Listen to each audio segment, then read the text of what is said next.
stressing, leave all that outside that door and just come in here and give yourself a treat.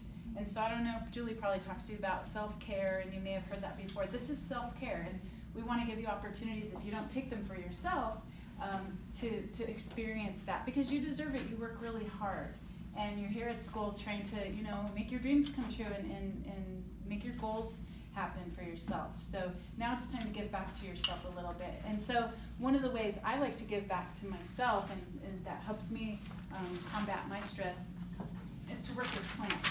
And so if a lot of you have come to our workshops before, and you know that they can be really fun. They can be really fun social events where you get to meet other reentry students or get to see people that you've seen before.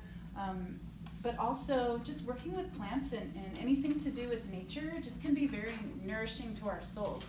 And the nice thing about doing these kinds of activities is we have something to take home and continue to nurture at home, while at the same time it nurtures us, I feel like. It seems like a lot of you kind of know what that feels like already. You may have some experience with plants and stuff elsewhere.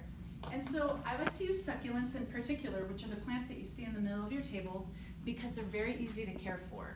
So literally, when you take your little terrariums home, just only put a little bit of water, just enough to moisten the soil, and then don't worry about watering them again for at least 2 weeks, maybe even 3, depending on how much sunlight it's getting. If it's not really getting a lot of hot sun, like maybe every 3 weeks. Because the worst thing for succulents is to water them too often, because they store water in their leaves, and so they don't really have a need for us to give them a lot of water.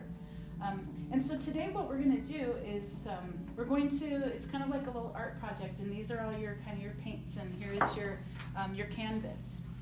So a terrarium is all it is a glass bowl or a glass jar of some kind that you create a little habitat in.